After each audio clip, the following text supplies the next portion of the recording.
I think it's gonna be a good day. Homie got the 9 in the glove and he don't play. Yo, what is up, guys? Welcome back to the channel.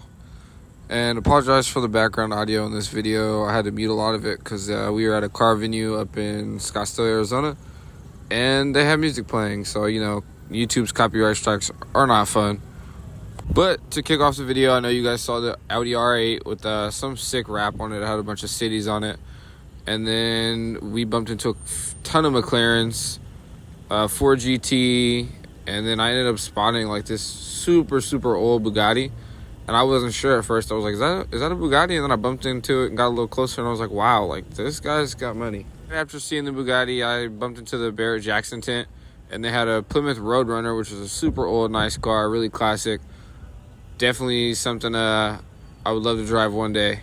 And I turned right back around and get a closer look at this 4GT, which was amazing. I believe it was probably a 2019 through like 2022. It had to be super new, super nice paint, really low car. It was dope. And there was a ton of photographers there taking, you know, sick shots of the cars and just checking everything out. And of course, you know, you get into a photographer's way and you're like, oh, my bad, like, let me not ruin your shot. So we just kept bumping into them left and right. So shortly after bumping into the 4GT, we turn around and we spot this purple wrapped Ferrari, and this thing was sweet. It was matte purple, nice rims. I think the brake calipers were done on it. It was just sick. I was waiting to hear it start up. We didn't eventually get to hear it, but interior was sweet. Car was insane. And of course, you know, we see these every once in a while, but it was a Royce truck, and this thing was nice, bro. Like, these things are super expensive. I believe he had the paint done on it. I'm not sure if that was stock or not. But it was great seeing one of these in person. They're always like a nice show car, just something to look at, catch the eye. But here's the logo. Here's a little side angle of it. These things are nice, bro. Like, interior on these things are nice. They're probably at least $250,000 of a car. So it was just good to see one. I've always dreamed of eventually owning one of these just for, you know, the clout, I guess you would say, or the hype.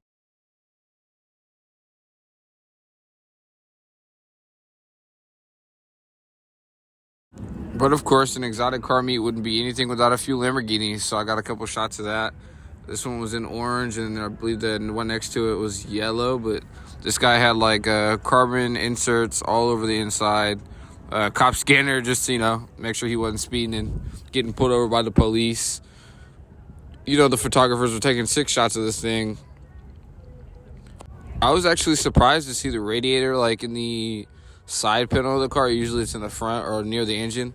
But I mean, considering the engine's in the back of these things, it wasn't too much of a shock. I've just never got to get a close-up shot of the Lamborghini and its interior and engine works. And I was also surprised to see that these things are V12. I know they were past V8, but seeing a V12 in person through the window or the glass was pretty mind-blowing, considering this guy's car probably was not stock. And this channel wouldn't exist, obviously, if we weren't into bikes. So had to put the bikes on camera, just catch a few shots of the Ducatis that pulled up. They had I think it was like a Ride Now or Go AZ tent.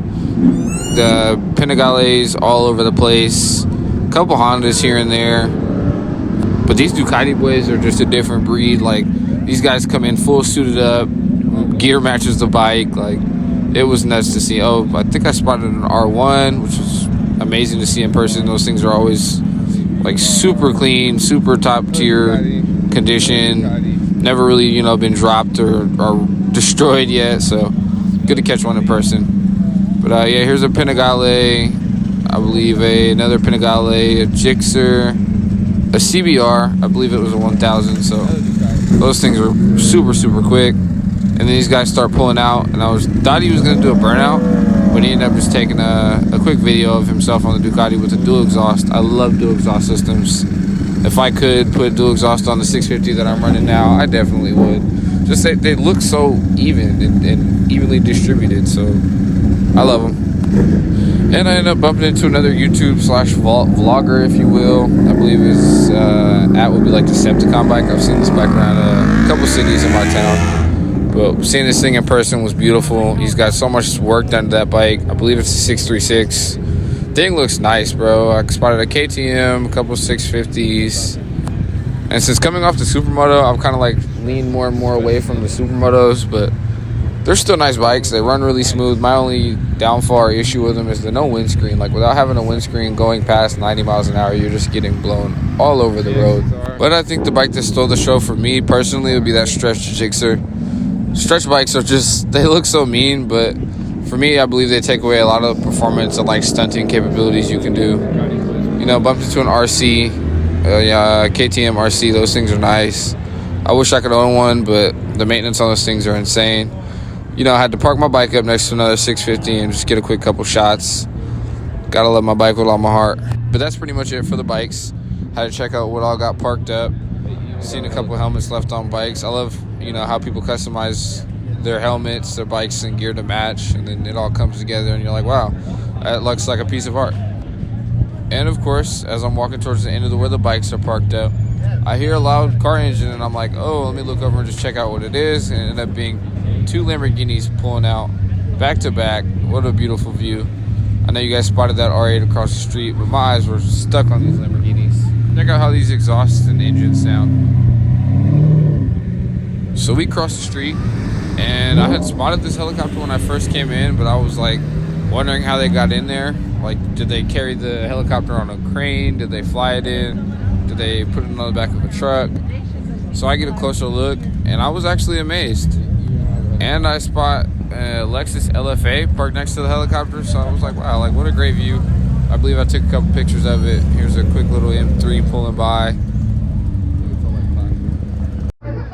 But I think this is the car that definitely stole the show for me. We ended up spotting a Lamborghini STO, and it wasn't a conversion kit, it wasn't a rebuild. The thing was mint condition, pristine, looked great, sounded great. We ended up hearing him pull out and just watching it. Man, these things are amazing.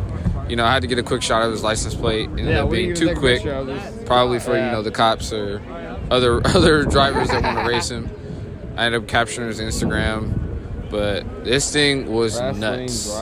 And of course, you know, the Lamborghinis have to park next to each other.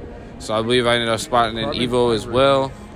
Carbon fiber on the skirts, which blew my mind because I know he probably did a weight reduction on that thing.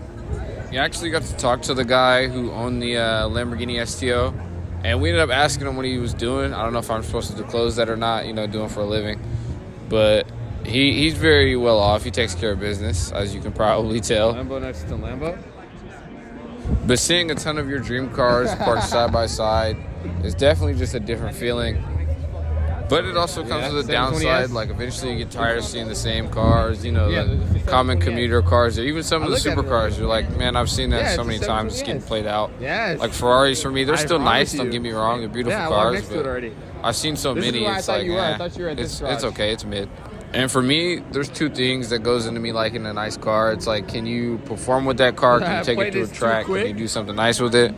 And then on top of that, you can buy a car. Like, you can make payments or even buy it outright, but can you customize it? Can you do something that, you know, sets you aside from the crowd? R8s are beautiful cars, V8 engine in the back, which is still pretty insane. Probably at least tops out at 160. But like I said, it's almost stock. It's like, why spend all that money for a stock vehicle? But that's it for pretty much today's video. Hope you guys are being safe, living your best life, enjoying every day. You know, days are limited. Connect with me on all social media links down below. Link tree will be down there. Catch you guys on the next one. Peace. Ride safe.